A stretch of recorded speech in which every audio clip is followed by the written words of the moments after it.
So this brings us to the idea that really there's also scale involved here.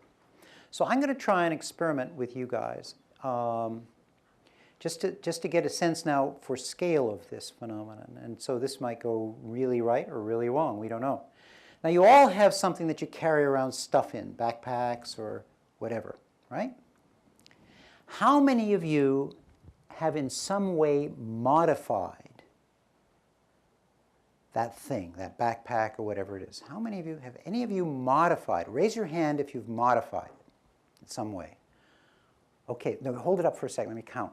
1, 2, 3, 4, 5, 6, 7, 8, 9, 10, 11, 12, 13.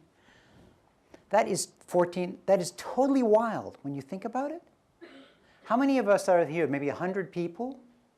I named one product type. 14% of you have done something with it. I mean, when you think about it, that's huge. So, this phenomenon that has never been measured before, because who would measure something that doesn't exist? When you start to measure it, turns out to be huge. So we managed to scrape together some money a while back, and we began to do the first, colleagues and I began to do the first representative studies of the frequency with which consumers innovated. And what we found was something quite fascinating. If you look, the UK was the first one to do it. And what you did is this is really quite stringent. We call them up, you know, on the phone. We say, do you innovate? They say, what's that? You go through this conversation and you say, well, what it amounts to is create or modify a product. You know, here's some examples. What did you do? Tell us about it, and so on and so forth. And, you know, you get some large fraction, like 30% saying so, but then when you look at it, some of them say things like, I installed software that the manufacturer supplied onto my computer. That's not what we're talking about, so you screen that out. And when you're really strict about it and you screen it out, what you find out is that 6.1% of the entire population, we couldn't ask people under 18, so it was over 18. That's 2.9 million people in the UK. When you add up the amount that they spent, it's 140% of all the money spent by all the companies in the UK on consumer product development. In other words, it's big. So, in other countries, you know, this particular measure, the 140%, is sort of an odd one because if your consumer industry is large, as it is, for instance, in Japan and in the US, then that fraction goes down. But we see this also in underdeveloped countries where, you know, they are the ones in the Philippines and so on that developed mobile banking using phones and so forth. The people who couldn't even necessarily read, they used it. So the interesting thing here is that it's ubiquitous, and we really ought to start to think about how to integrate it into both our theory and into our practice, right? It's something that just is all over the place. It's also true for firms.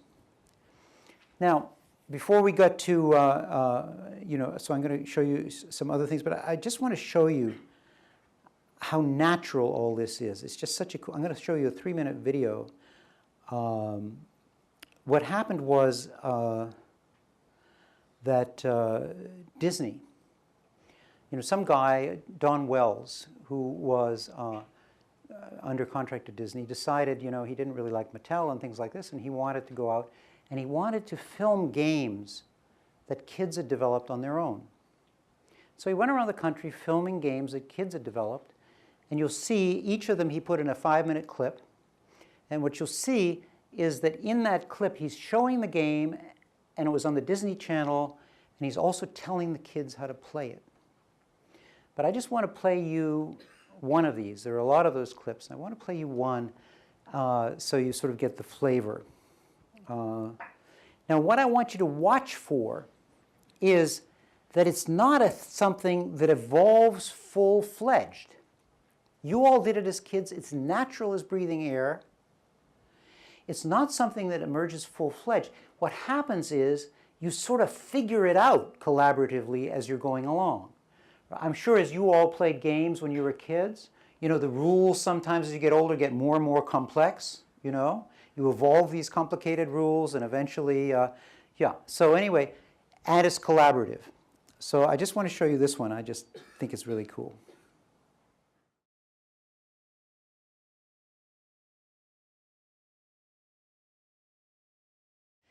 Now, when you see that, you know, you remember the hog tie, right? It's not like the kids anticipate that. It's not like they say, you know, preservation of angular momentum, right? What's going to happen is the string is going to go and then it's going to accelerate around and do, no. What happens is they're messing around and they're picking up and keeping the stuff that works and they're dropping the stuff that doesn't. So they figure out rocks is a really bad idea. They don't use rocks. And then they see this thing about this hog tie thing and they incorporate it into the game, right? That's how users are so powerful and low-cost innovators, because basically they are operating in the theater of use and they can adjust what they want by what they're experiencing, right? It was the same with jumping in the air with a skateboard, right? So what happened was, you know, these skateboard decks were initially flat, and then what happened was, you know, people jumped on the back and it gave a little air, you know, lifted up a little bit. And then they figured, oh, hey, that's pretty cool. And so they started to make the decks curved. All user done, just so you could get more air. All user done. Trial and error, learning, improving as you do. Compare that with some company coming and saying, what do you think you want? You don't even know in the beginning, right? You don't even know if, I mean, they're trying tons of things in addition to swinging stuff around. You know, they come up with all sorts of stuff, throwing grapefruits through their mother's window or whatever it might be, and sort of the stuff that eventually they don't get punished for and that seems to be fun and so on and so forth is the stuff that builds and grows organically. Okay.